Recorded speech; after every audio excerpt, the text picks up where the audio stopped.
नमस्कार दोस्तों, नर्सिंग के इस यूट्यूब चैनल पर आप सभी का स्वागत है। आज के वीडियो में हम लोग पढ़ने वाले हैं नॉर्मल प्यूपेरियम के बारे में, इसके इम्पोर्टेंट ऑब्जेक्टिव। जो नॉर्मल प्यूपेरियम होता है इसके डिटेल वीडियो हम बना चुके हैं लेक्चर। आज के वीडियो में हम लोग जानेंगे नॉर्मल प्यूपेरियम से रिलेटेड ऑब्जेक्टिव। जितना भी इम्पोर्टेंट इस टॉपिक से रिलेटेड ऑब्जेक्टिव क्वेश्चंस है उस सभी को जानेंगे हम लोग इस वीडियो में। साथ ही साथ हम लोग ये भी जानेंगे कि वो ऑब्जेक्टिव का मान लो कि ऑप्शन सी करेक्ट आंसर हो रहा है तो ऑप्शन सी ही क्यों हो रहा है, यानी कि उसका रेशनल भी हम लोग जानेंगे इस वीडियो में उस ऑब्जेक्टिव के साथ ही साथ। हम लोग का फर्स्ट क्वेश्चन है कि postpartum period being after. Postpartum period जो है वो कब से स्टार्ट होता है। फर्स्ट ऑप्शन है expulsion of placenta, second option है expulsion of foetus, third option है discharge from hospital and last option है 40 डेज आफ्टर डिलीवरी। क्या इसका राइट आंसर होगा, आप लोग कमेंट में बताइएगा। इसका राइट आंसर होगा ऑप्शन ए। राइट आंसर इसका क्या चीज़ होगा, option A expulsion of placenta. Placenta जो डिलीवर होता है उसके बाद पोस्टपार्टम पीरियड स्टार्ट हो जाता है, इसको आप लोग याद रखिएगा। नेक्स्ट हम लोग का क्वेश्चन है, पहले इसका हम लोग रेशनल जान लेते हैं कि क्या होता है। रेशनल में लिखे हैं कि puerperium is the period. Puerperium क्या चीज़ है, पीरियड है ऑफ 42 डेज। कब तक का है, 42 डेज। यदि इसको वीक में बात करें तो 6 वीक तक होता है। Following child birth and expulsion of placenta. Placenta जो एक्सपेल्ड आउट होता है वहाँ से शुरू हो जाता है, कब तक रहता है, 42 डेज। और इसको वीक में बात करें तो 6 वीक तक का होता है। The reproductive organ usually return to non-pregnant state during this time, जिसको इनोवुलेशन कहा जाता है। प्रेगनेंसी में क्या होता है कि यूट्रस का जो साइज होता है लार्ज हो जाता है, लेकिन प्यूपेरियम टाइम में क्या होता है कि यूट्रस का साइज नॉन प्रेग्नेंट स्टेट में आता है। नॉन प्रेग्नेंट स्टेट कहने का मतलब कि जैसा वे पहले था उस कंडीशन में आना चाहता है, आ जाता है। तो इस कंडीशन को हम लोग क्या बोलते हैं, यदि आ जाता है नॉन प्रेग्नेंट स्टेट में तो उसको इनोवुलेशन बोला जाता है। एक होता है सब इनोवुलेशन।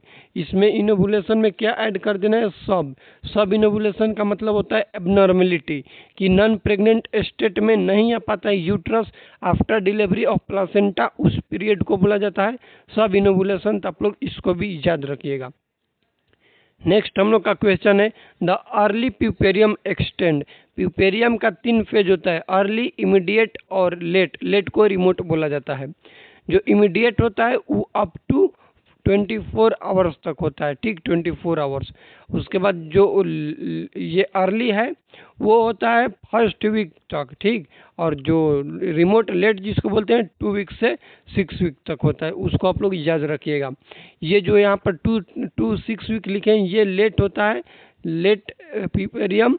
और ये है इमीडिएट। और अर्ली की बात करें तो अर्ली होगा until the first week of postpartum. ये है हम लोग का राइट आंसर, ऑप्शन ए इसमें राइट आंसर होगा।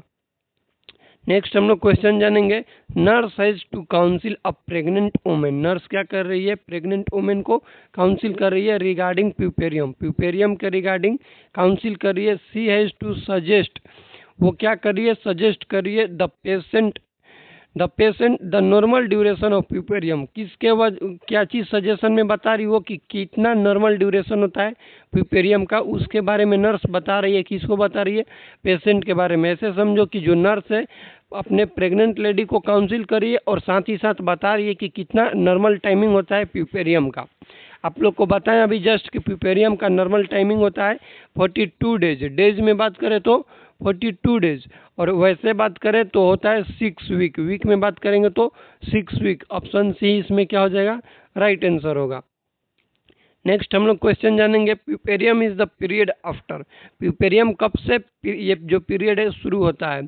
ऑप्शन ए है कंसेप्शन, ऑप्शन बी है डिलीवरी, ऑप्शन सी है लैक्टेशन, ऑप्शन डी है लेबर। कब से शुरू होता है ये, तो ये डिलीवरी के बाद। किसके डिलीवरी, प्लासेंटा के डिलीवरी के बाद। प्लासेंटा के डिलीवरी के बाद प्यूपेरियम स्टार्ट हो जाता है पीरियड। ऑप्शन बी इसमें राइट होगा, इसको आप लोग याद रखिएगा क्योंकि ये इंपॉर्टेंट क्वेश्चन है। नेक्स्ट हम लोग क्वेश्चन जानेंगे, रिटर्निंग ऑफ रिप्रोडक्टिव ऑर्गन। क्या बोल रहा है, returning of reproductive organ to pre pregnant condition after delivery called. जो प्री प्रेग्नेंट और रिप्रोडक्टिव ऑर्गन है ये नॉर्मल कंडीशन में आ रहा है। नॉर्मल कंडीशन मतलब प्री प्रेग्नेंट, प्रेग्नेंट होने से पहले जैसा था वैसा कंडीशन में आ रहा है, तो इस कंडीशन को क्या बोला जाता है? ऑप्शन ए है सब इनोबुलेशन, इनोबुलेशन, मैच्योरेशन, रीजेनरेशन। आप लोग को जस्ट बताएं कि जो सब इनोबुलेशन होता है, सब इनोबुलेशन ये तो एबनॉर्मेलिटी है, इसमें तो प्री प्रेग्नेंट स्टेट में नहीं आ पाता है। ऑप्शन बी है इनोबुलेशन। इनोबुलेशन आप लोग को बताएं कि इनोबुलेशन क्या होता है? प्री प्रेग्नेंट स्टेट में यूट्रस आ जाता है, उस रिप्रोडक्टिव ऑर्गन आ जाता है, पहले जैसा था उस कंडीशन में ही आ जाता है, उसको बोला जाता है इनोबुलेशन। तो इसको भी आप लोग याद रखिएगा। नेक्स्ट हम लोग का क्वेश्चन है normal duration of involution of uterus is.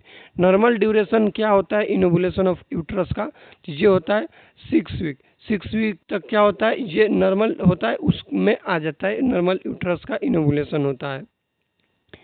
Uterus become pelvic organ after delivery. Uterus जो है पेल्विक ऑर्गन बनता है, कब बनता है? डिलीवरी के कितने दिन बाद?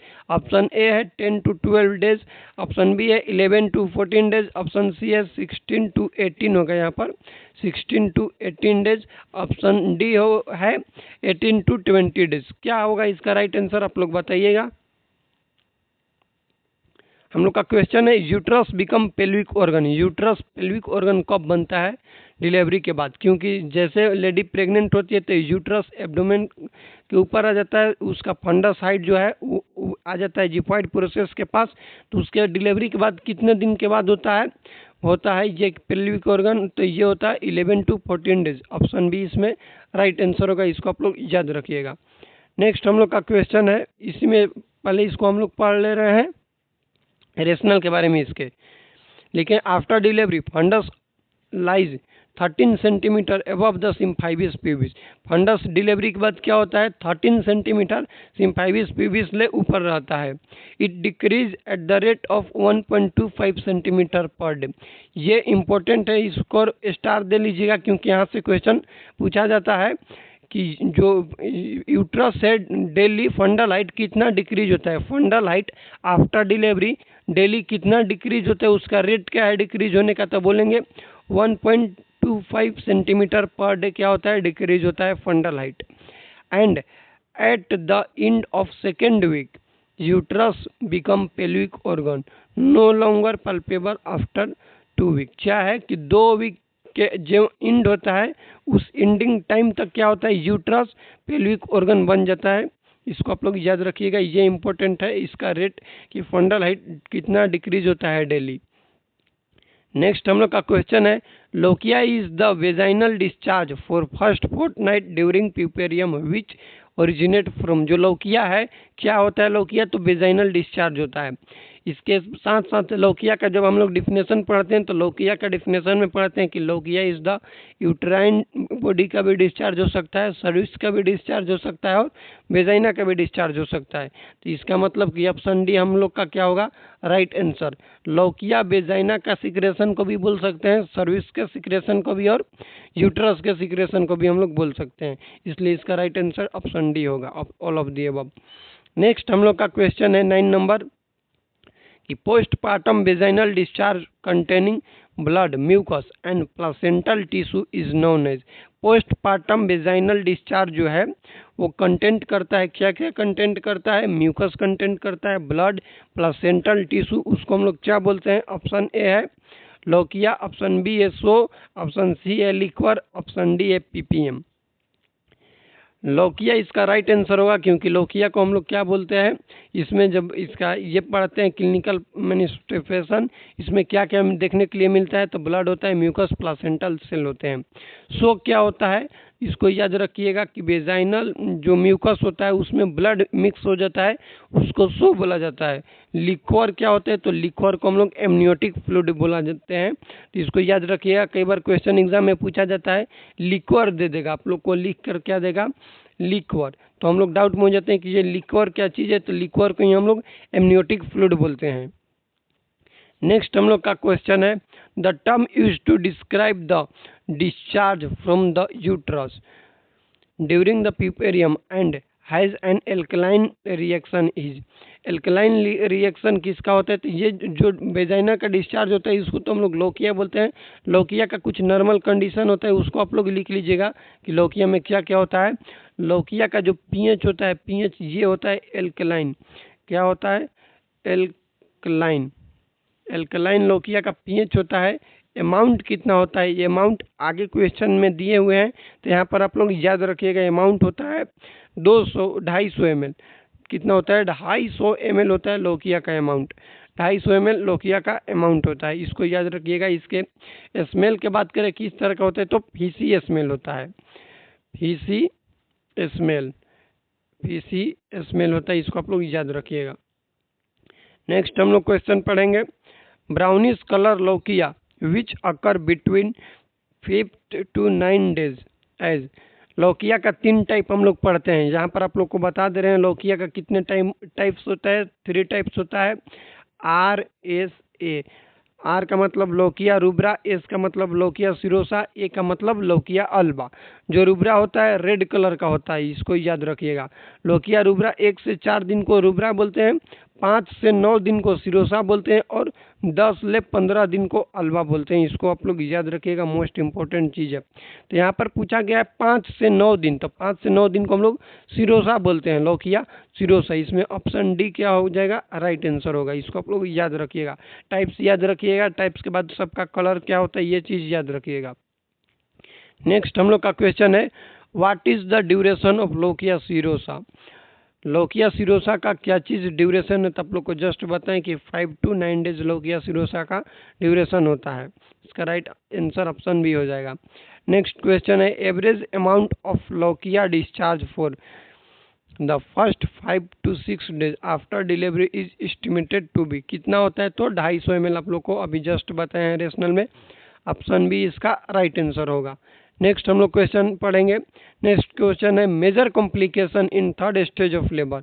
लेबर की बात करें तो उसमें मोस्ट कॉमन कॉम्प्लिकेशन क्या होता है, इस चीज़ को बात करेंगे। फर्स्ट ऑप्शन हम लोग का है पेरिनियल इंजुरी, सेकंड ऑप्शन है PPH, थर्ड है सब इनोवुलेशन और फोर्थ ऑप्शन है यूट्राइन रप्चर। इसका मोस्ट कॉमन क्या है कॉम्प्लिकेशन पूछा गया है, मेजर कॉम्प्लिकेशन, तो होगा हम लोग का PPH। PPH का मतलब होता है पोस्टपार्टम हेमरेज। पोस्टपार्टम हेमरेज कब बोला जाता है? तो जब ब्लड लॉस मोर देन 500 होता है उसको हम लोग बोलते हैं PPH, पोस्टपार्टम हेमरेज। यदि पोस्टपार्टम हेमरेज का आप लोग वीडियो देखना चाहते हैं तो चैनल पर जाइएगा, चैनल के प्ले लिस्ट में जाइएगा तो आप लोग को देखने के लिए मिलेगा OBG लेक्चर से एक प्ले लिस्ट होगा, उसमें जाइएगा तो OBG का इंपॉर्टेंट सभी टॉपिक को हम बना दिए हैं, उसका वीडियो आप लोग देख सकते हैं। नेक्स्ट हम लोग का क्वेश्चन है, postpartum haemorrhage is loss of blood which is more than. Postpartum haemorrhage में कितना होता है तो आप लोग को अभी जस्ट बताएं 500 ml। 500 ml से ज़्यादा होता है तो इसको हम लोग क्या बोलते हैं? पोस्टपार्टम हेमरेज बोलते हैं। इसको आप लोग याद रखिएगा। क्वेश्चन पूछा जाए कि पोस्टपार्टम हेमरेज का मोस्ट कॉमन कॉज क्या होता है, तो एटोनिक यूट्रस होता है। Atonic uterus. एटोनिक यूटेरस मतलब कि यूटेरस का जो टोनिसिटी है, कॉन्ट्रैक्शन एंड रिलैक्सेशन पावर, वो खत्म हो जाता है, जिसके वजह से पोस्टपार्टम हेमरेज हो जाता है। यदि वहीं पूछा जाए सेकेंडरी PPH का क्या टाइप होता है, PPH 2 टाइप्स के होते हैं, प्राइमरी और सेकेंडरी। ठीक, सेकेंडरी का यहाँ पर लिख लीजिएगा, सेकेंडरी का क्या चीज़ होता है? सेकेंडरी का मोस्ट कॉमन कॉज होता है रिटेन्ड प्लासेंटा।